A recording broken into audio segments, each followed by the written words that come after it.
Good evening, everyone. I'm very happy that we can organize this special event, even under these very special circumstances. This is a first for us, a collaboration between Beeld en Geluid and, in this case, the Dutch Media Week and Impact. For those of you who don't know it, Impact is a media, arts and technology organization in Utrecht. We organize events throughout the year, but one of our main events is the Impact Festival. And it's actually happening at the end of this month, and it's completely online. So please join us for that as well. The event that you're going to see tonight is part of a series that we've been organizing. It's organized by myself and my colleague Mark Tutors. It's called The Grand Narrative, and what we're looking at is the power of storytelling. So the big stories that lead our lives, that are becoming more and more important because people are trying to find a foothold, something to hold on in these troubled times. One of the events that we've been organizing as part of the Grand Narrative is an exhibition. It's called Abducting Europa. And it's still at Impact in Utrecht until the 11th of October. So you have 1 week left to see it. Please, if you're in Utrecht, go for it. So now, without further ado, I think it's time to go to the matter at hand, and it's toxic geek masculinity. It was one of the topics that Mark and I wanted to talk about as well, because we've come across it quite often in our research and online subcultures. I'll leave the topic there. What is important to know that throughout this event, you have the opportunity to ask questions. And this is possible with the live stream that's done by the Dutch Media Week. So underneath it, you'll find a little spot where you can ask your questions, and there'll be time afterwards to answer them. Now, I think it's time to welcome our moderator of the evening. It's Shai Kreuger. She's a radio host and a documentary filmmaker, presenter, so many things, but I'm really happy that she can be here tonight. Thank you so much. Thank you. Applause. You're at home right now watching us through the video stream, but there are still some people here in the audience. Thank you so much for the applause. And I want to ask you guys to come over right away. 3 guests tonight. I'm going to start off with Dan.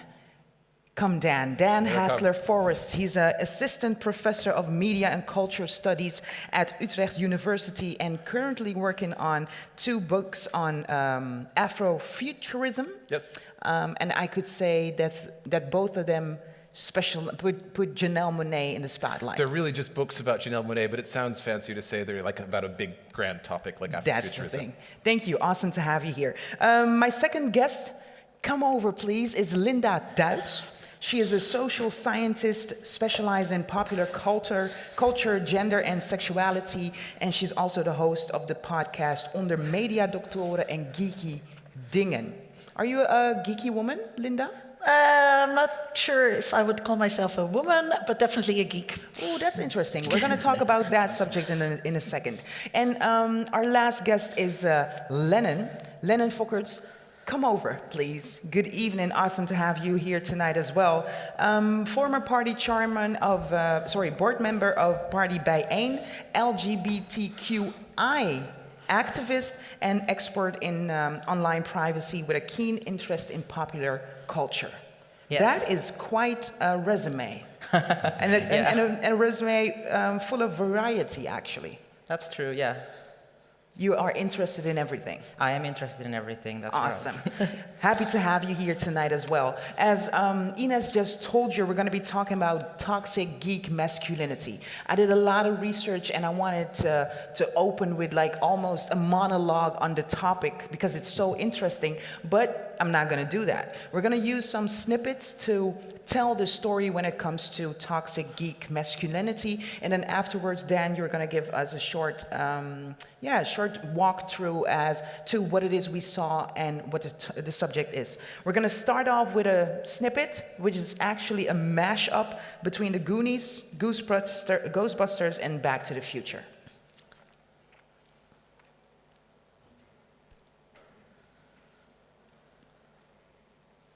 Whoa, do you guys realize what we could do? I don't want to go in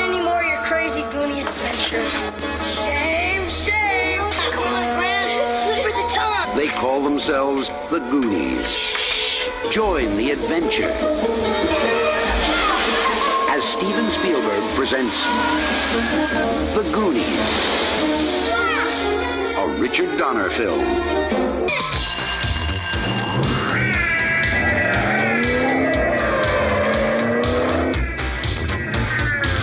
Ghostbusters. Hey, anybody see a ghost?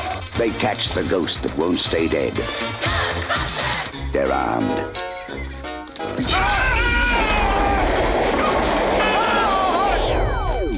They're dangerous. Try to imagine all life as you know it stopping instantaneously and every molecule in your body exploding at the speed of light. All right, that's bad. Okay. All right, important safety tip. Thanks, Egon. They're professionals. Oh, I'm the chairman of the largest paranormal removal company in America. You see it?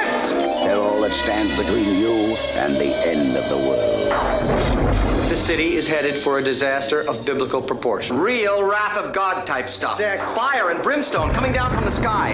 Human sacrifice, dogs and cats living together, mass hysteria. Your girlfriend lives in the corner penthouse of Spook Central. You want this body? Is this a trick question? Got your stick? Hold! Pick him up! Smoke it! Make him hard! Ready!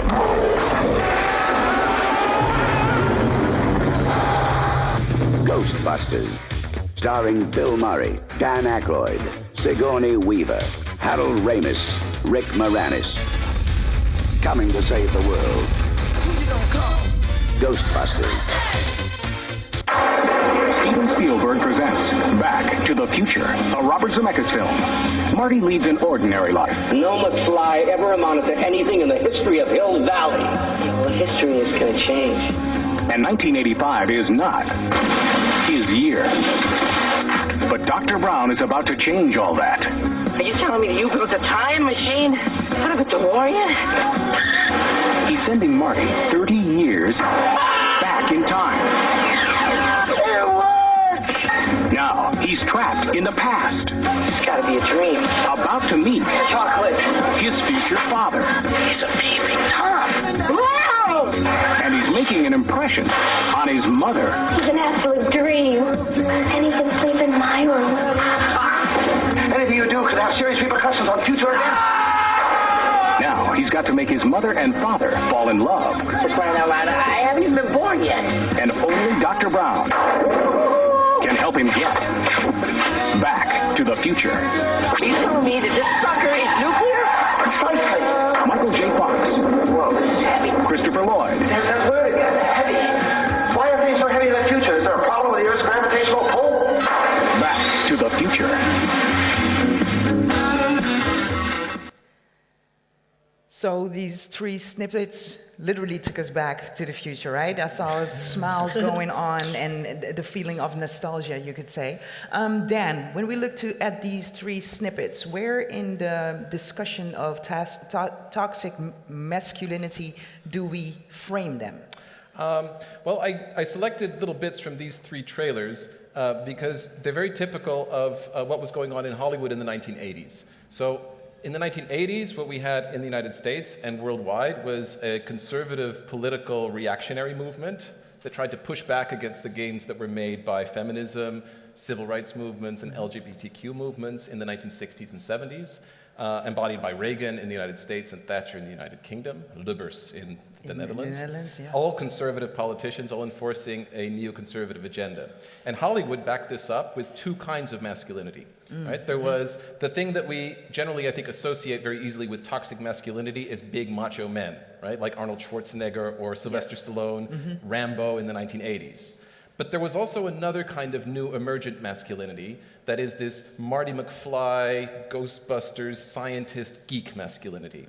And they're a different breed, but just as toxic. And I think what we've seen since the 1980s, as these franchises have continued to reproduce themselves, even to absorb our entire media landscape at this point, is that when we look at figures now, like Marvel heroes like Tony Stark, right? They're not big bodybuilders, they're geeks. Yes. They're good with technology. You could say it's a mix between Marty and Sylvester Stallone. Except Sylvester Stallone's like a suit he can put on. You know? It's like an iPad that he can wear. You know. Yeah. And so what we see here is that the kind of masculinity that is embodied in these films and that we see very vividly in these trailers is a worldview in which the stories of white straight men are the only ones that really matter. Yeah. And when we see women or people of color within them, they're always secondary, they're an assistant at best, they're the reward you can get, you know, a hot chick if you do your job right. So I think that's where in the 1980s you really see this emergence of geek masculinity as a new kind, right? Yeah. The hybridity of technology and masculinity as this new geek figure, as the new kind of protagonist. Yeah. And you just put Marvel into the story. When we talk about Marvel, we talk about more a fantasy world, of course. Because people are flying, chickens are flying, and so on. What I'm wondering is, so yes, it's repeating the patterns, but is it in any way different than what we just saw in The Goonies or Back to the Future? For sure, it's different. I mean, a lot has changed in the past 40 years, and a lot of it for the better, which I'm sure, you know, we'll talk about. Yeah. But I think the reason that I thought it was helpful to start off with locating the genesis for this in the 1980s is, in a way, precisely because of this emphasis on fantasy, right? Having big budget blockbusters that were based on comic books and science fiction stories was quite new. Yeah. So that's something that we see emerging in the late 1970s, really taking off into this blockbuster sequel culture in the 1980s. And the audience and the people making them are all white men, or at least the imagined audience, right? Not the actual audience. Yeah, definitely. By the way, audience looking at us right now, if you have any questions, which I can, I think you're gonna have questions. There's a lot of information being shared tonight, so please use the chat box to drop your question, and at the end of this conversation, we will make it so that there's room to get answers to the questions. Linda, to jump over to you. I mean, we have an hour. Right now, a little less than an hour to attack this conversation. So I'm gonna try to attack it. So we can talk endlessly, right? Yes, we can talk, yes, indeed. But I just wanna grasp and go all to different places. So Dan just stated an issue, a problem when it comes to toxic geek masculinity. What would be a solution? I'm not really sure about the problem definition that's going on here. So let me start with that. When we talk about masculinity or femininity, we usually talk about these concepts in relation to one another. So masculine is what is not feminine, or actually feminine is what is not masculine.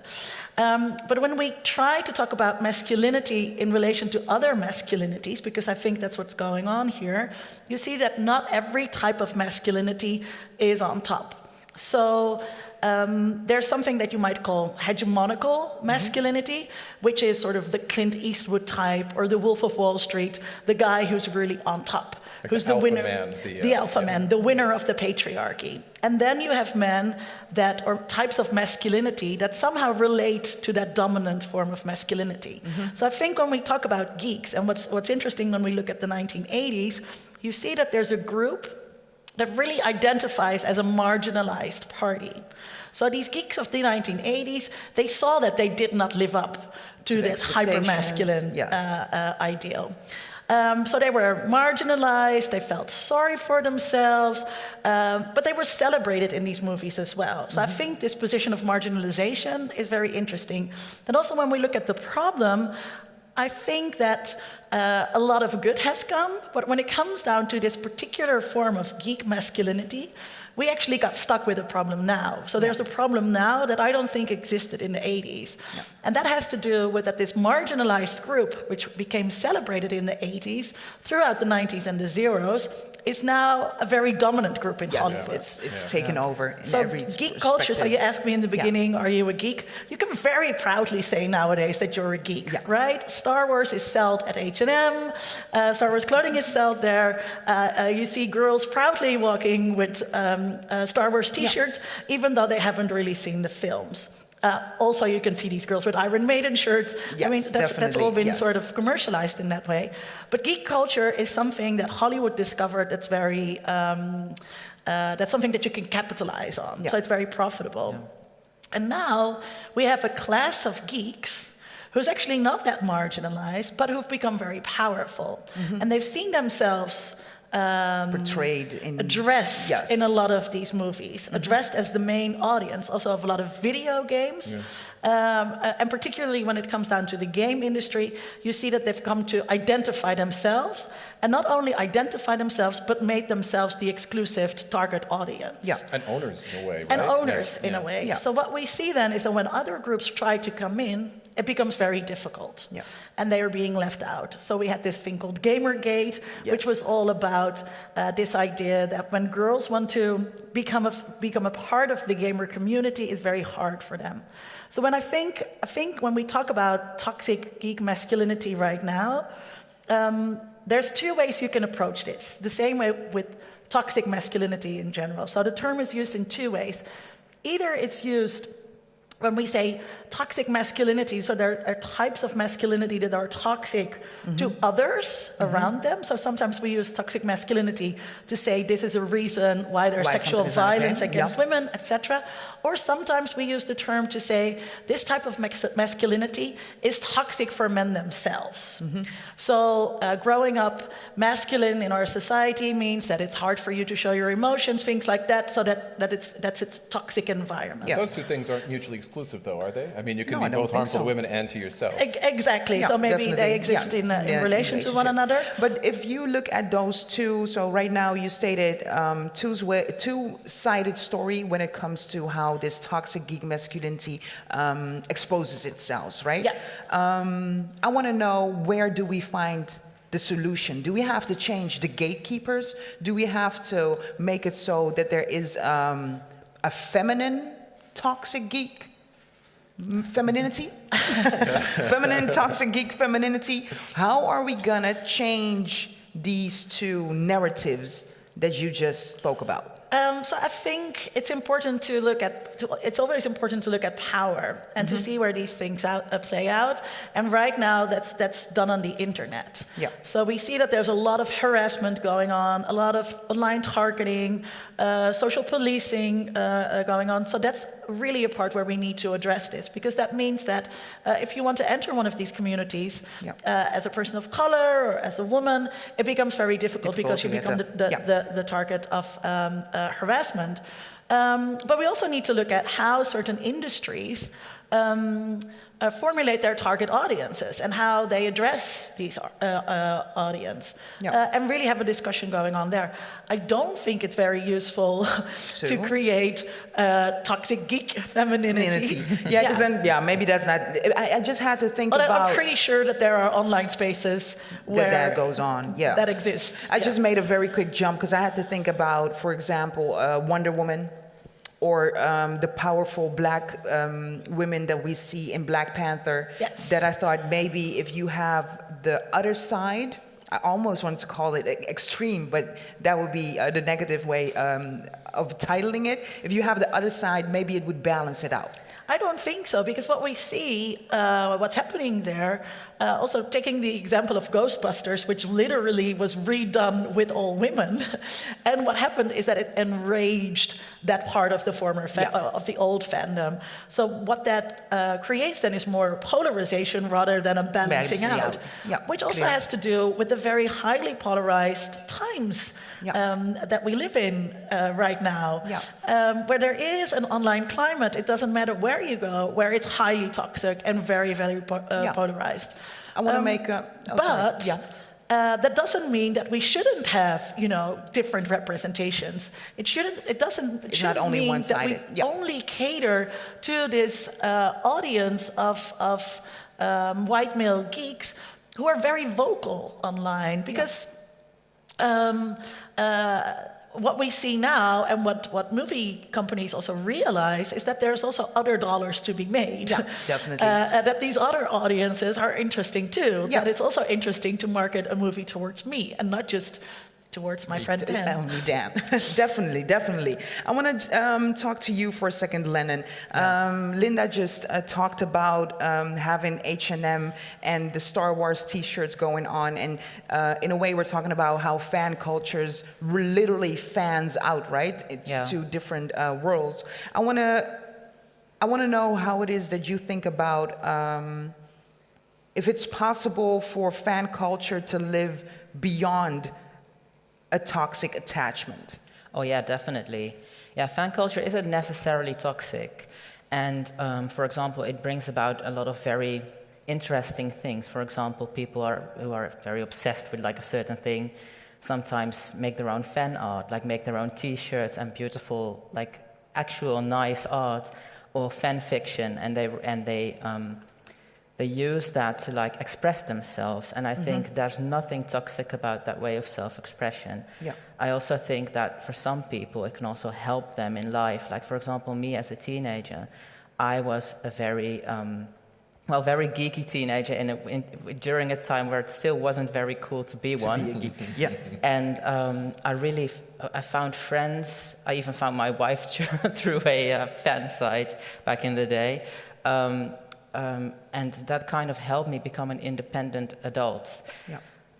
But that fan culture and toxic geek masculinity, that's not the same. No. There's so much in between that, and there's so much outside of that as well. That's also very toxic. For example, there's whole fan communities online that are focused on serial killers, for example. Yeah. People who call themselves true crime lovers and idolize someone like Adam Lanza, who did like a school shooting in America.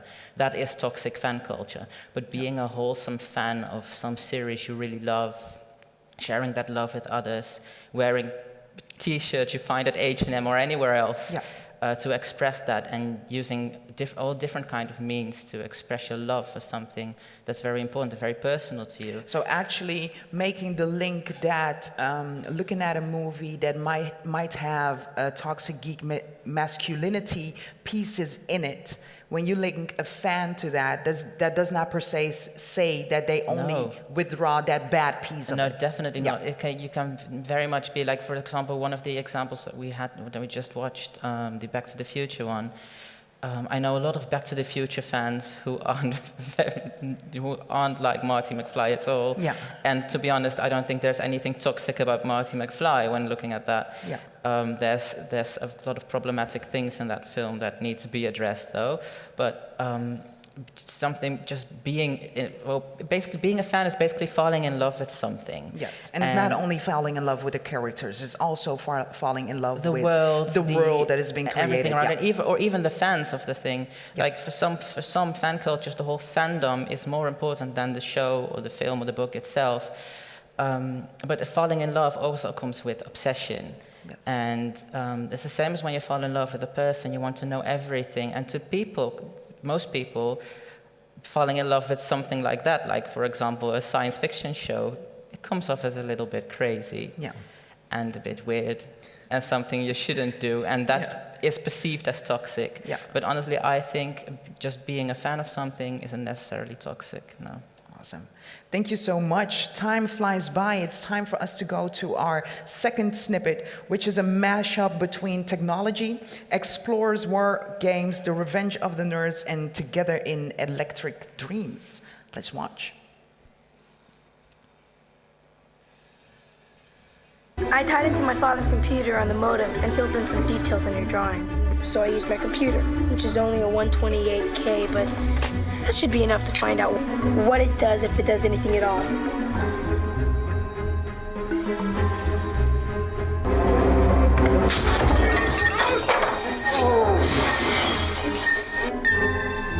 If we had something to sit in, all three of us could fly around in the snow.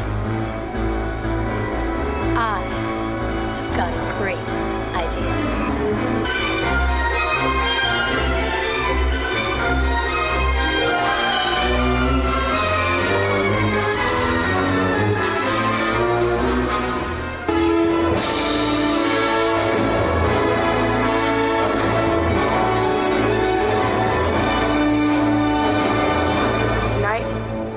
We launch.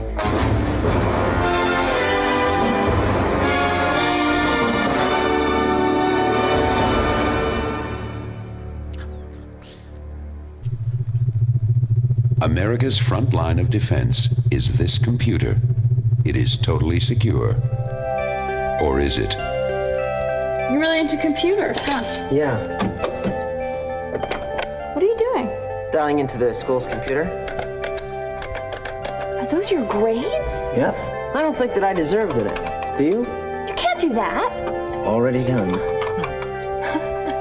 You can go to jail for that. Only if you're over 18. This computer company is coming out with these amazing new games in a couple of months. You might want to play those games. Wow. What? We got something. Games refers to models, simulations, and games which have tactical That must be them. strategic applications. Shall we play a game? Love to. Let's play. Global thermonuclear war. Fine. All right. We have a launch detection. We have a Soviet launch. What the hell? Missile warning, no malfunction. Oh my God. I repeat, confidence is high. Mr. President, this is Barrington NORAD. Is this a game or is it real? What's the difference? War Games. Begin playing June 3rd at a theater near you.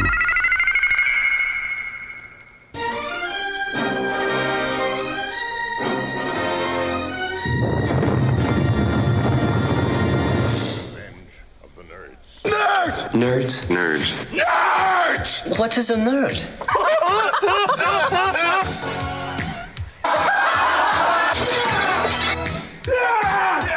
There's a roommate, pal! I'm not kissing a nerd.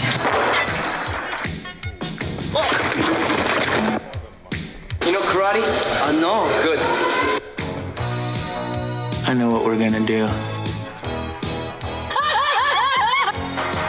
Their action tonight demands an immediate retaliation. How many cameras do we have left? This should do it. Oh, here she comes. Go up, go up. Oh, no. Oh. That nerd saw me naked! Nerds! Are all nerds as good as you?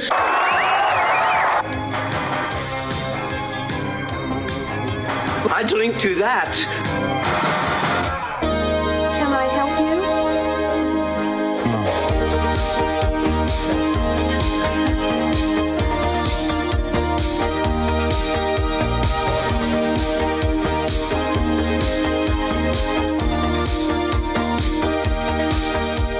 I only knew you for a while.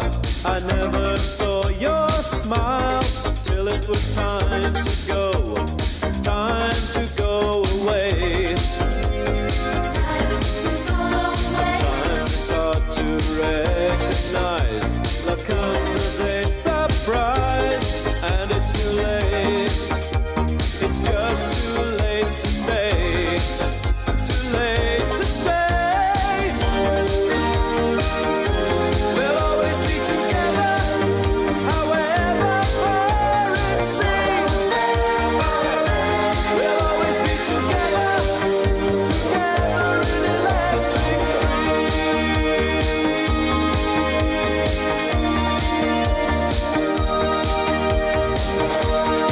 I want to meet her. The common demeanor, men, geeky, nerdy men, and technology. And technology and desirable women, right? And desirable So I think women, yes. this is another little compilation that I put together. There are 3 trailers and one part of a music video, which, I mean, Electric Dreams is unironically one of my favorite songs still of all time. But I think what these videos do, they speak volumes about what are really dreams, right? Yeah. Because I think it's important to emphasize that films like these are not just entertainments that we enter into innocently, but they are dreams that give us identities and desires. And when we talk about representation, which to a large extent is what we're talking about, I love the phrase, you can't be what you can't see. Yeah. And Hollywood has a long history of over-representing some groups and underrepresenting others. Yeah. And so when we look at this sort of genesis of blockbuster fantasy films in the 1980s, all of which, really without exception, tell the stories of young, straight, white men And in these cases, their desire to be found, or their wish to be found desirable by a conventionally attractive woman, right? You see in all of these movies that technology all of a sudden becomes the way in which they are not only empowered, so they're not only just able to do cool and exciting things like potentially start a new world war, but they are also the tools that suddenly make them desirable to women. So like in the trailer that we just watched for War Games, you see Matthew Broderick behind his, behind this new thing, this home computer that he knows how to use, and there's this beautiful woman breathlessly watching him going like, oh, this is so cool that you can do these things, you can change your grade.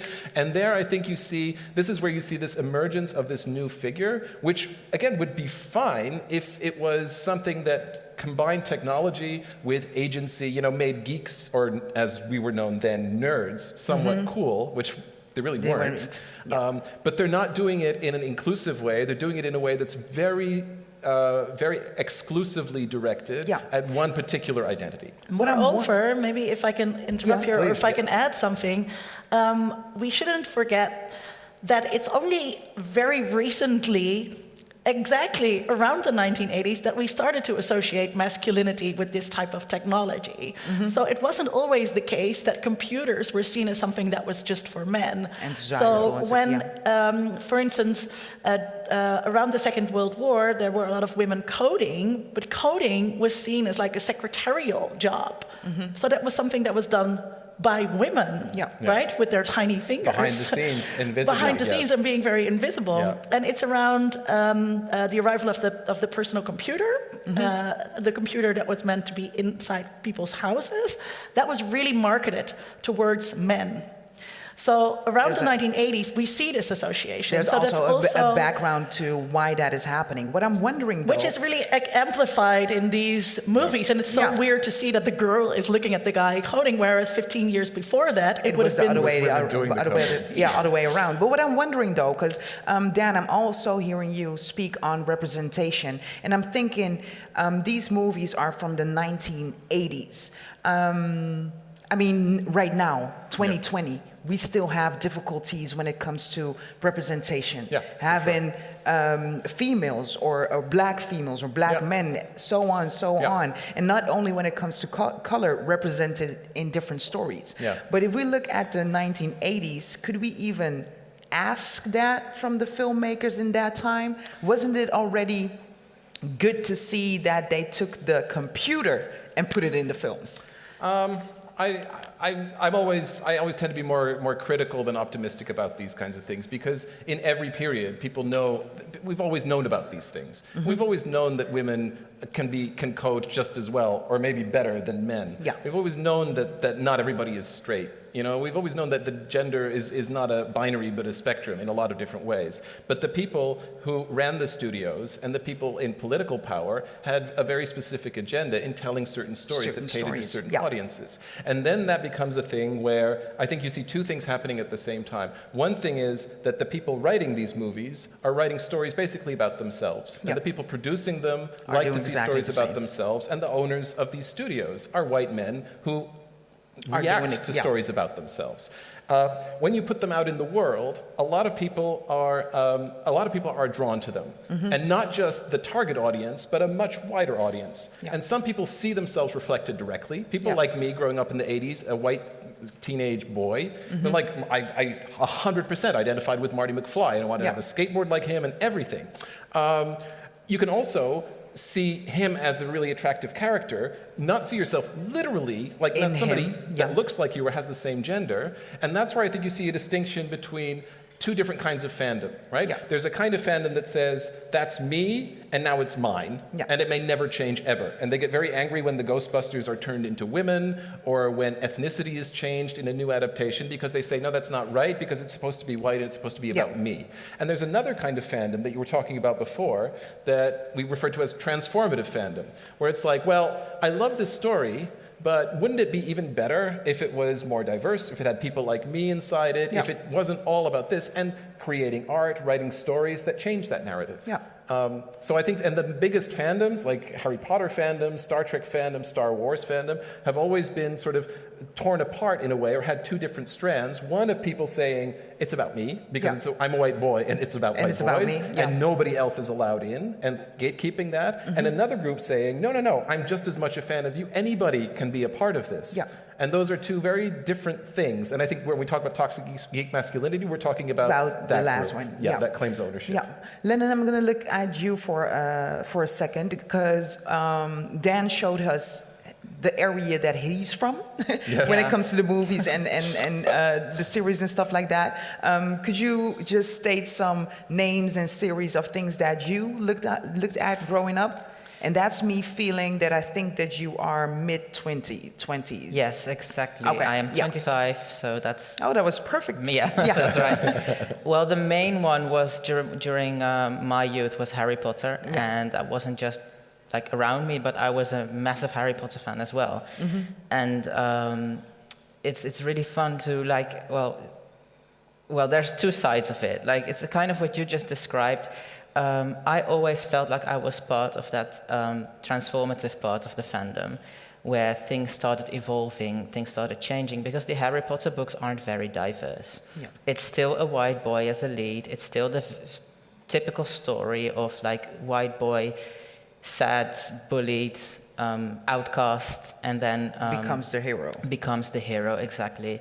And becomes the hero through magic. Yeah. So that isn't very diverse, and there's like going into the books and trying to find diverse characters, you always come across stereotypes, such as the only Asian person in the series is called Cho Chang. Yeah. Which is something that... So fucking painful. That is... Yes. Yeah. And everybody's white, even though it's England, and England is... Well, it's. I think when you look at, like, for example, London, it's way more diverse than the books, definitely. Absolutely. Yeah. So there's no chance that an actual wizard school in the UK would look like this. Yeah. But looking at what the fandom's like, or has been like, because a lot of people have left since some recent comments of J.K. Rowling. Yeah. Before that happened, Harry Potter fans always perceived Hermione as black. Well, not everyone, but there were a lot of people who decided that the features, Hermione's features, like the frizzy hair, for example, was a black feature. And that's been used in fan art, what I was just on about, and fan stories, and things like that. Sometimes people do fan remakes on YouTube, stuff like that. And most of the time, I saw Hermione as a black girl. And for me, as a black person, it was very interesting looking at that. But I realized it was just a fan thing, so it could never be real. Yeah. Then in 2016... But is it actually... Are you actually placing that thought upon Hermione so that it's closer to you? To me, that worked, okay. Yes. Yeah. And what's interesting is that in 2016, Harry Potter Play opened in London, and when they announced the cast, Hermione was a black woman. And I really feel like the creators have really listened to what the fans have been trying to tell them for so long. The cast was very diverse, and Hermione will now always be played by a black woman. I think there's 5 or 6 productions around the world now for this play, and Hermione is a black woman everywhere. That's the new standard. And that's something I wasn't expecting, but something that felt very good to me as a black person and a Harry Potter fan. Yeah. That's kind of what representation feels like. Representation feels like. This is me, and it's not me because I appropriated it, but because you were listened to. Yes, exactly. Yeah. That's interesting. I did not know Hermione was a black woman.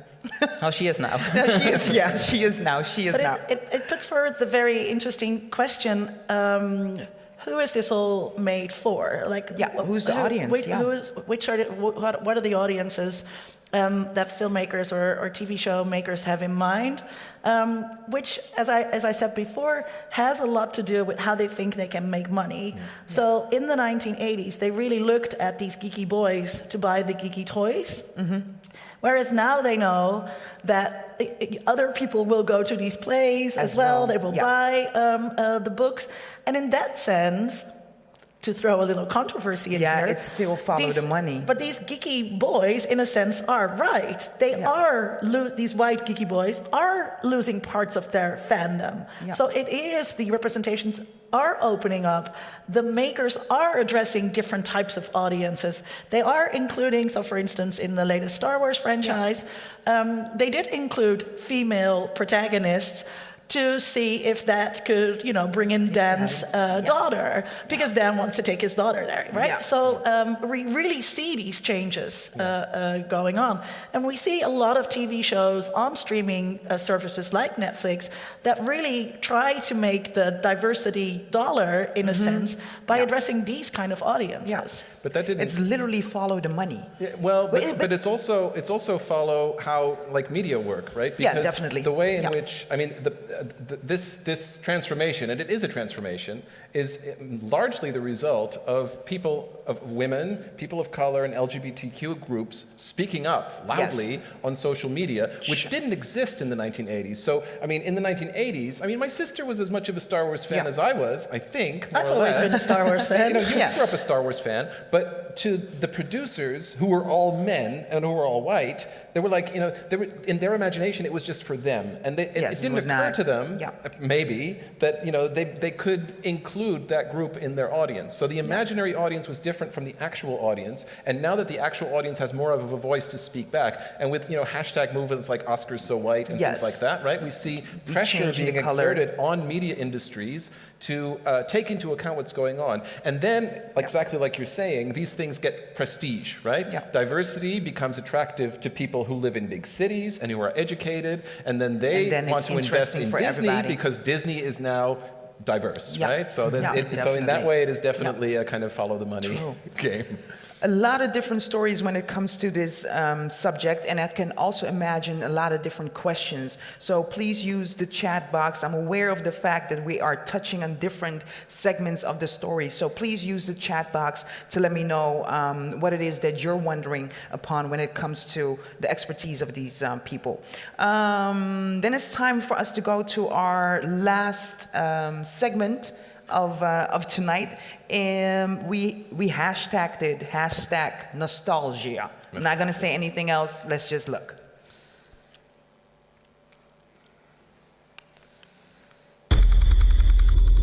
Something is coming. Something hungry for blood. What is it? The Demogorgon! We're in deep shit. Now we have to go. Later. See you tomorrow. Good night, ladies. Kiss your mom night for me.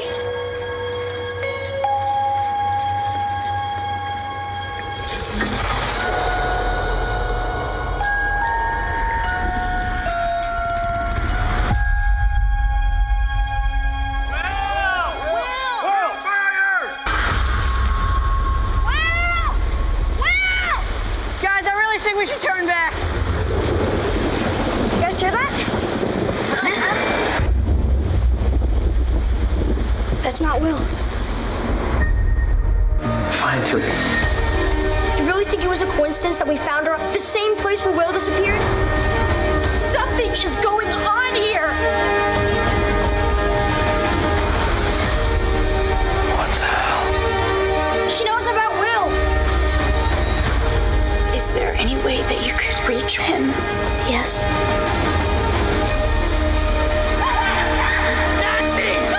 What if this whole time I've been looking for Will? I've been chasing after something else.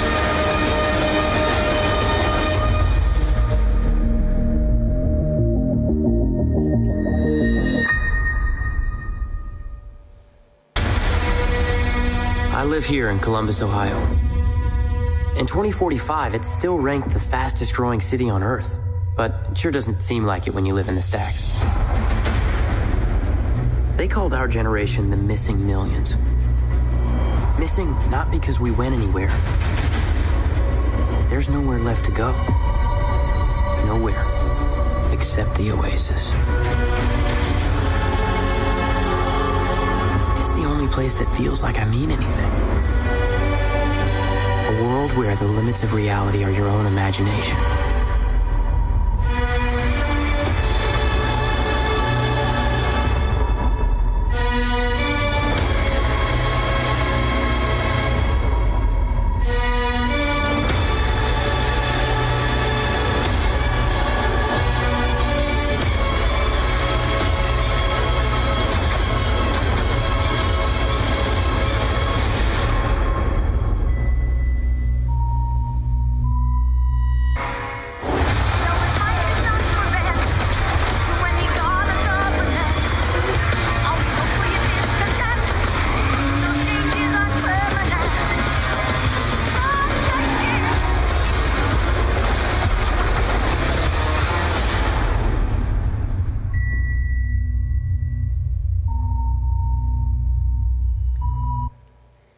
Ready Player One and Stranger Things. And you know what's interesting?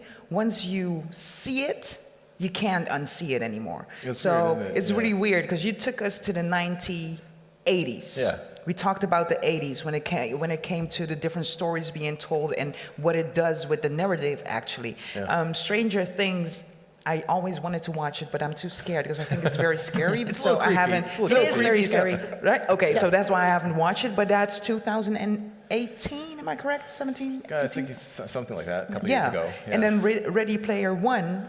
That's also even, like 2 or 3 years ago. Yeah, that's these are even new more films. recent. Yeah. New films. But I think like these are I think the two most obvious examples of the phrase, the more things change, the more they stay the same. Yeah. Right.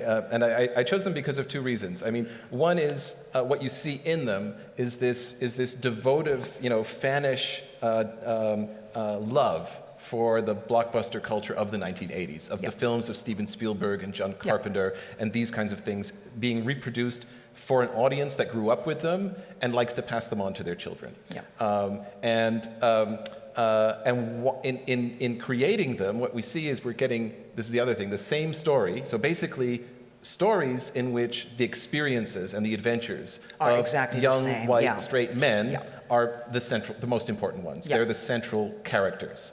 But they have been adapted to fit and to These match times. changing cultural Yeah. sensibilities. So even though Ready Player One is again the same kind of story about a geeky kid who gets to do amazing things and wind up, being basically winning the girl as a literal prize for his video game adventure, it also includes a queer black character. Yeah.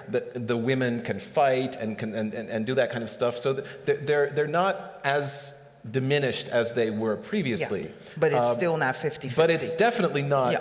it's definitely not equal in that Yeah. sense. And because for me, like now, seeing the trailer for Stranger Things season 1, I can really barely watch it.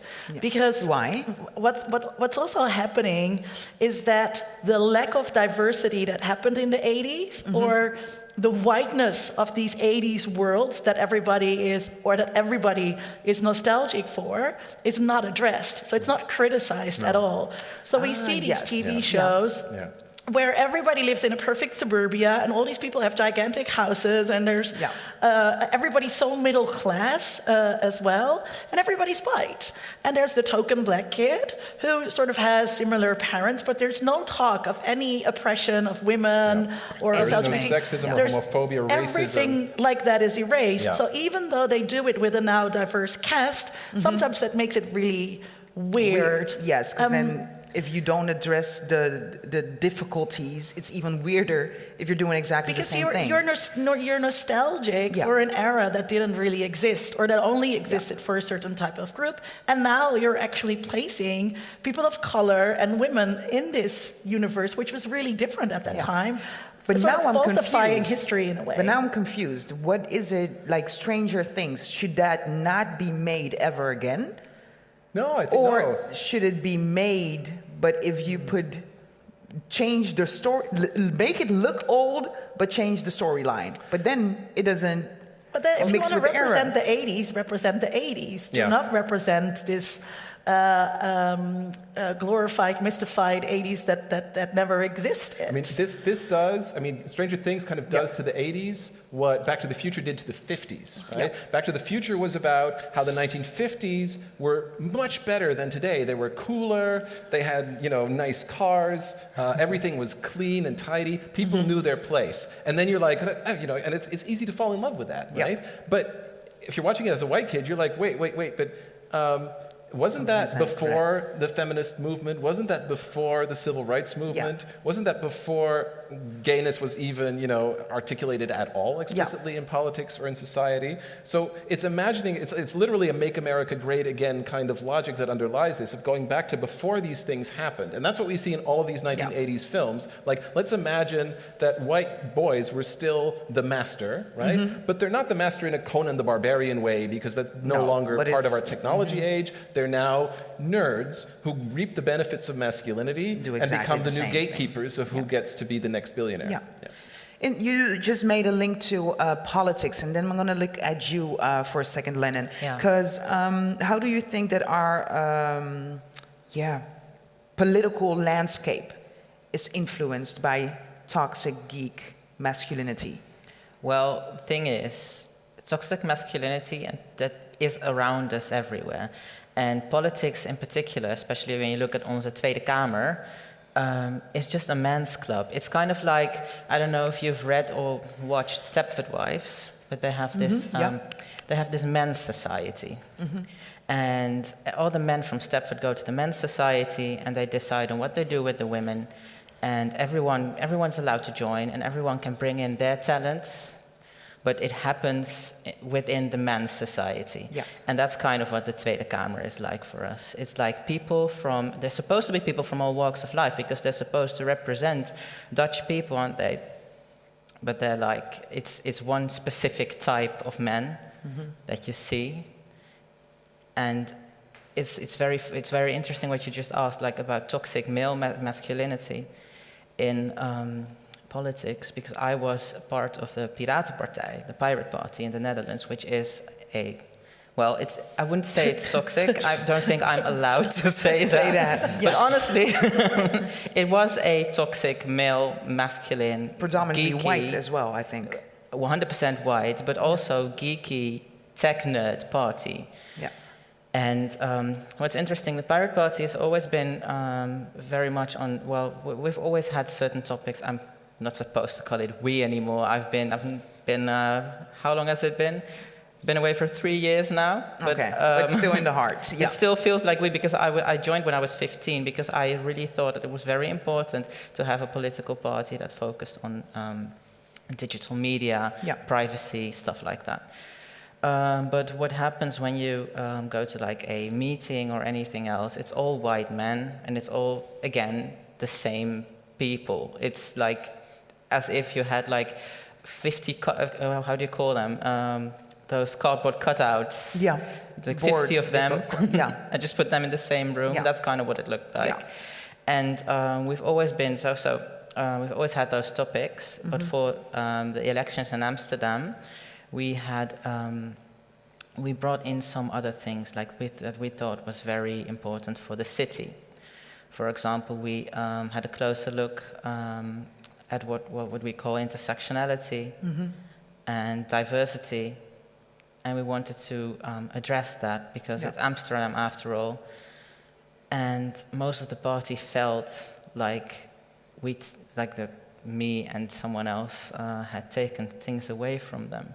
Like we had just ruined the party with our intersectionality. Did you have to bring up race again? We're trying to ignore the subject, and you come in and you bring it up. That's exactly what happened. Yeah. And that was a very worrisome situation. And eventually, someone who's always been a very prominent member of the party, who was actually the front runner for the elections the year before, then did something very petty and announced that she was voting Partij voor de Dieren after everything that we worked on in Amsterdam that we thought was very important. So basically the story is that when it comes to toxic geek masculinity, I don't know, sometimes it's such a difficult word. I have to think. Yeah, it's a long. It's a yes, whole can jumble. we just say, let's make it TGM. TGM. It's all over the place. And I think you said something very interesting just now, Dan. You said, referring to the story of Lenin, you said, do we have to talk about race everywhere? Yeah. And I think there are probably maybe even people watching right now and thinking, but how does race get into every storyline? Yeah. And I think it's very easy. We are here. Yeah. That's how it comes into the storyline. Just to state that for a second. Can I add something? Yeah. Some sort of recent history there, because it's very interesting how you started about the Pirate Party. So what we see is that there were different groups online that really started to find each other in places like 4chan. So on certain places on the internet, 4chan is a forum where these different groups sort of slowly started coming together. So there were certain fandoms that were hanging out there, involved in meme culture. There were also during Gamergate, groups that formed, that sort of started networks, but also white supremacists, and that's sort of how this idea of the alt-right eventually started coming together. So the alt-right is made up of these different groups. A lot of them are really into technology and privacy issues and hacking issues and all these things, but somehow they also got tied up with white supremacists. So when we look at the rise of a party like Forum for Democratie in the Netherlands, you can see that Thierry Baudet has been very successful in tapping into that part online that had recently formed, and that's made up of these different groups. So in that sense, how do you link that back to TGM? So toxic geek masculinity is really what's going on at these forums, and that's how these men also find each other, and they find each other in these narratives that are very much anti-feminist, that are very much anti-racist people, where they always feel that something has been taken away from them. Anti-race is just racist, right? That's just racist. Say that. Exactly. So something has been taken away from them, whether that's, the lure of a pretty woman who's the bonus that you get after something, or maybe the right to your fandom, but as the token white man, being allowed to speak. As the token white man on the panel, I think don't get me wrong, I'm not trying to defend these creeps at all, but I think in a way I can kind of imagine that, like the question you were asking just now, right? So like this kind of annoyance that people have, like why does feminism have to come up? Why does racism have to keep coming up? Why do these gay issues? I'm not involved in any of those. These mostly are people who grew up in a society in which white masculinity, white straight masculinity, was not just the norm, it was just the neutral default identity. The stupid Stranger Things universe. The stupid Stranger Things universe, that's what it is. If that's the only thing that you've known, right? Writing these op-eds that you read in Dutch newspapers and American newspapers every week by straight white men saying, why do we have to bring identity politics into it every time? These stupid left-wing radicals, blah, blah, blah. Because they think it's all about quality and it's all about and I don't see race and those kinds of things. And those things are, of course, easy to say, not only if you've never encountered racism or homophobia or sexism yourself, but also if you've grown up surrounded by media culture that simply reproduces narratives in which those stories are invisible or they don't matter. And then if you're a fan, you have to either imagine yourself into it, right? Thinking about, like, gay people watching Star Trek until 2 years ago had to always say, okay, so this utopian universe where everything is possible, well, I can't see any gay people, so I'll just, like, project them into there, right? I'll just imagine that behind the scenes, a lot of them are gay, right? Something like that. Yeah. It's interesting to me, it's very interesting reading up on this subject to see how the different lines go and what the different storylines are and how it actually affects us, not only within series culture or movie culture, but actually in life too, and politics.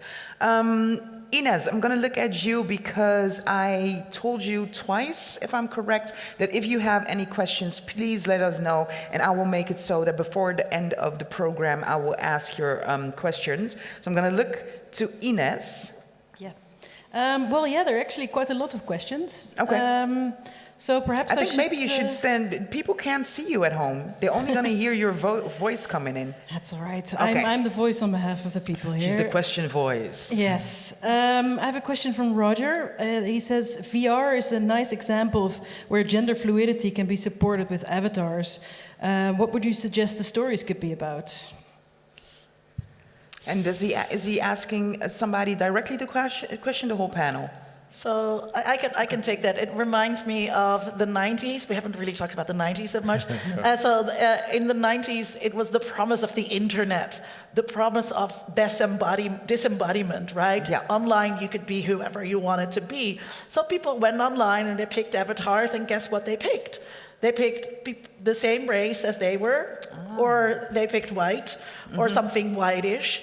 If they were men, they played with avatars that were men. So this whole idea of gender switching, gender bending, that was allowed by the technology, did not really happen. But I actually don't think that's that weird, though. No, it's not weird at all. So when somebody says, "Oh, but with VR, you can," well, as a media scholar, I can sort of see that pattern almost repeat. Yeah. So you need to do. It would probably more. work for the marginalized groups. VR would work. Well, I used to always play Second Life. I don't know. Yeah, remember. And the first thing I did when I was on Second Life for the first time was create myself as a white person. Yeah. Because I was like, oh, finally. Yeah. Finally I get to join. Yeah, that's exactly what I mean. So that's kind of what probably. VR couldn't. I don't know if VR could make you white because you normally can't see yourself, but you as an avatar. Well, yeah, for some people that kind of is but it's bad. Looking back at it, I feel horrible about this. I feel like, oh no, what did I do? But I liked it back then. And what's interesting is in Second Life, there's mostly women, but there's just about as many male players as there are women. So that means that a lot of male players are women in Second Life. Well, I think separate from technology, from things like digital technology and cyberpunk and those kinds of things. I mean, the first time I played Dungeons and Dragons, which is a tabletop role-playing game, I chose to be a woman character, and and then the next time I wanted to be a woman character again because it was so much fun to inhabit that part. So there's nothing about the technology that really facilitates one thing or the other thing. I think that what really matters in the question you were asking before is, well, what kinds of stories do we need to tell, or what kind of stories do we need to produce? Well, the weird thing about stories is they're a little bit like food. We like the things that we're familiar with. Know. Yeah. So if I ask you, like, what's your favorite food, probably it'll be something that you grew up eating, and your favorite way of eating it is the way your mom cooked it for you, because it brings back all these sense memories. The same thing with the kinds of movies and the kinds of stories that we like. People responded to Stranger Things because they recognized the movies that they grew up with.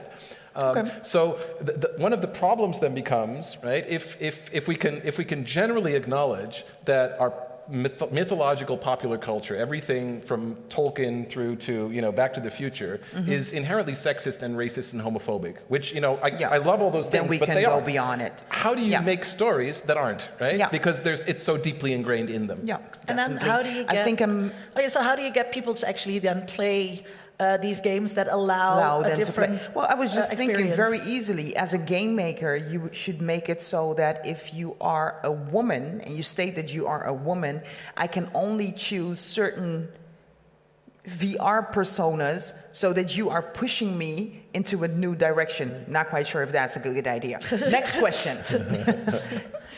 There's a question from Benjamin. He says, I'm curious if there's an explanation why this toxic geek male subculture has a tendency to be so destructive to others. And he mentions shootings and incels, for instance. Okay, interesting. Well, it comes with the wording, right? If we're going to call it, toxic geek masculinity. But they don't call themselves that. But I mean, as Lennon said, I mean, there's loads of parts of fandom that are not toxic at all. There's loads of parts of popular culture. So what is it socially, if we look at this But it's a phenomenon? It's a definitional issue. So if we look at a part of the fandom that's toxic, then that's where bad stuff happens. Yeah, but the question is why? What is it within this this subject that makes it so that if it has a toxic part, the toxic part is people shooting each other? Well, the old school media theorist to me is like, well, it's really obvious if we see that the ways in which in Western culture masculinity is equated with dominance, right? So it's not really about gender, it's about social power. So masculinity becomes being the dominant form, and how is this dominance exerted? It's exerted through violence. Okay. So if we look at all these movies, that's really how, even in Revenge of the Nerds, right? It's violence. It's violent retribution that they ultimately enact. It's not bloody violence, it's playful violence, but it's always violence. Okay. And so whether it's Rambo or Star Wars or something else, it's men with guns as phallic symbols that empower them and give them dominance over other groups. I would have to say that we have to be careful, though, if we're talking about the school shootings in the US. It's a very American kind of phenomenon, and this toxic geek culture exists all around. Yeah, I wasn't stating that as example, but just making it so that we know that we're talking about the part when it becomes violent. Yeah. So hashtag not all toxic geeks means violence. Yes, but, definitely.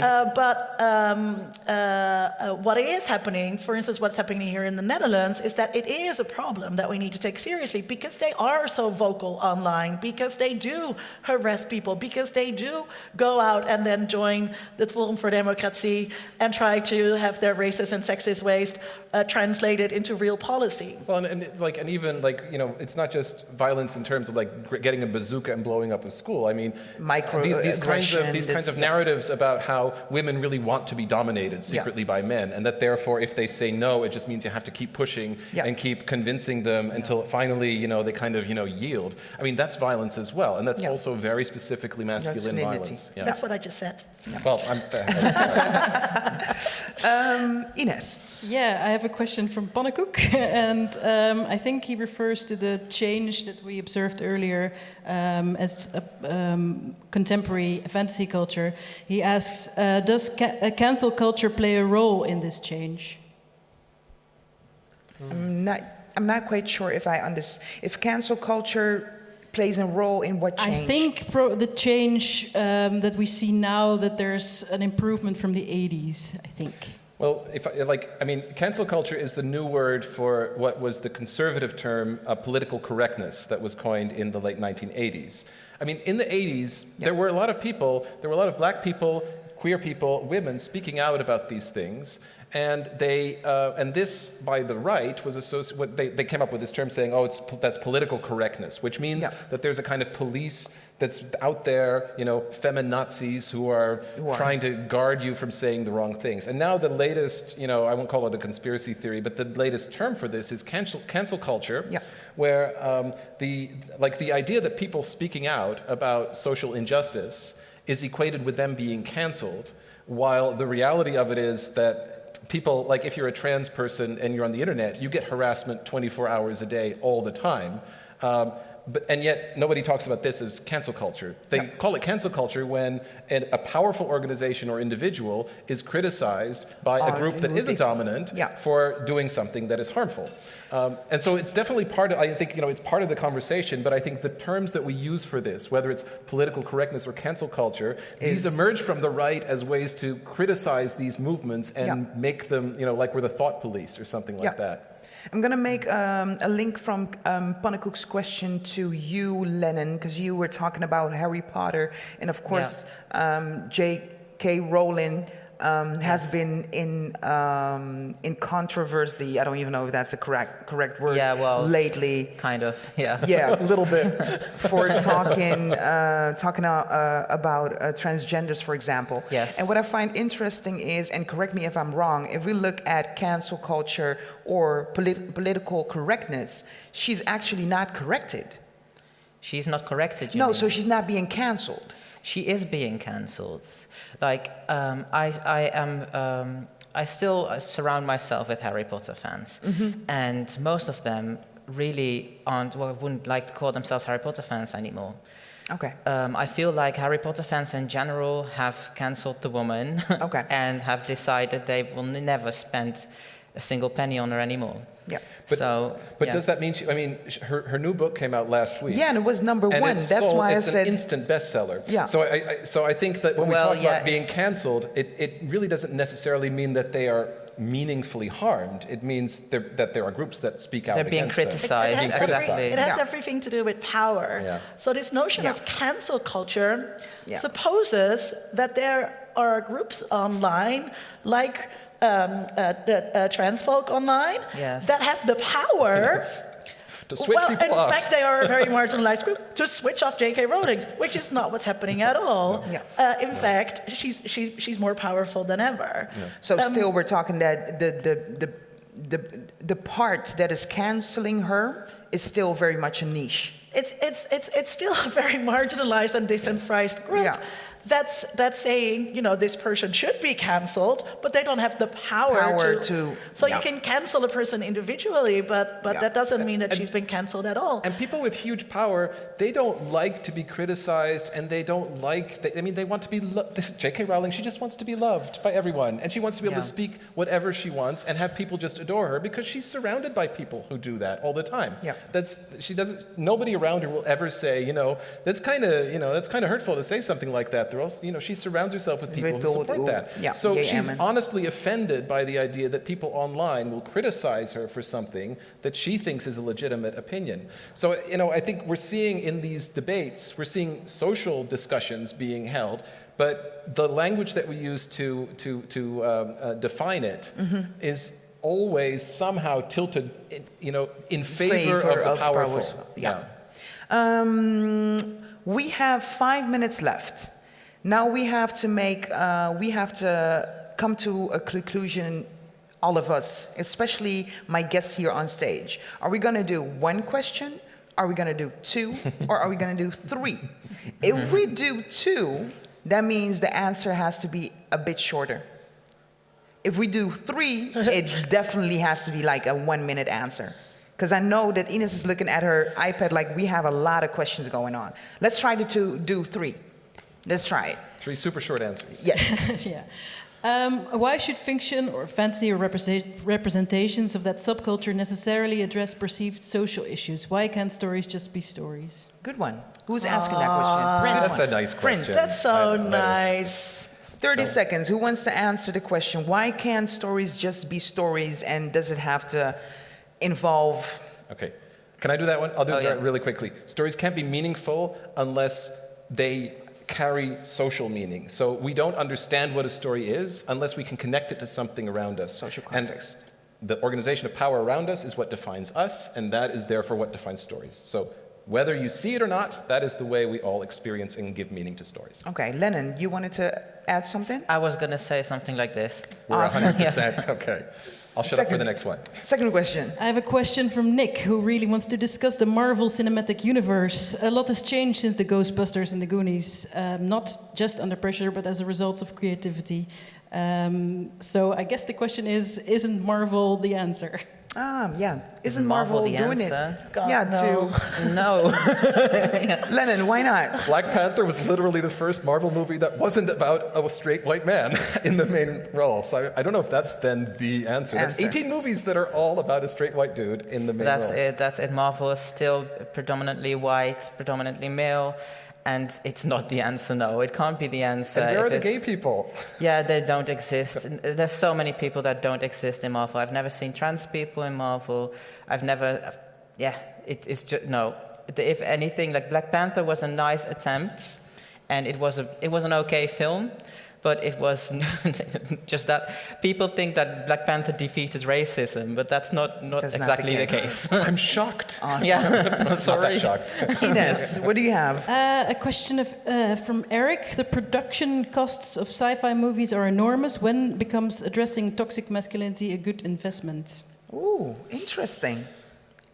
So I think that's already happening. So if you look at Star Wars and you look at The Last Jedi, which is one of the best films from the whole franchise, they really try to find different ways of representing gender, of representing leadership, of really trying to put forward a new story. So not just making a girl a superhero, but really doing something different with that. And it's a very lucrative thing. So it's happening. Is it happening under pressure?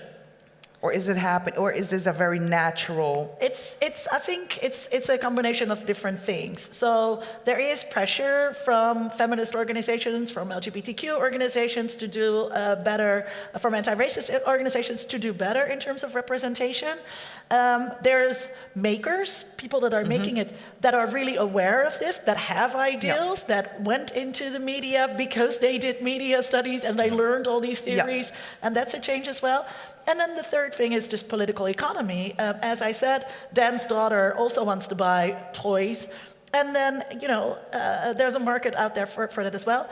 In combination with the US is no longer the dominant market. So that's also something to take into account. So a lot of people worldwide are buying Spider-Man clothes. Yeah, so the story has to become And then it becomes more interesting inclusive. to do a different kind of Spider-Man, as was done in, what's the great Spider-Man cartoon film? Oh, the Into the Spider-Verse. Into the Spider-Verse. Yeah. But Okay. I think like the conversation. Can I say one short? You can answer in 15 seconds. Okay, so the conversation has really changed, but I think the key is in listening to voices that are marginalized and that are available now for us to listen to. And that means, changing things like Star Wars with having actual cool female leaders, which The Last Jedi does. But John Boyega also recently spoke up and said, it is weird that they knew what to do with the white women in Star Wars, but they really didn't know what to do with the black man and the Asian woman. Yeah. They just sort of, they were like, I don't know. So I think, you see there that it's a learning process of having a different conversation, but listening to both criticism and praise. Yeah. Awesome. That was, there were all the questions that we could take care of tonight. Ik wilde zeggen behandelen, maar dat is niet echt heel erg goed in het Engels natuurlijk. So thank you so much for knocking those 3 answers out. Lennon, I want to thank you very much. Linda, I want to thank you as well. And Dan as well. This was Impact and the Grand Narrative coming to you live during the Dutch Media Week. En mijn naam is Shai Kreuger. Enjoy your evening. Woo!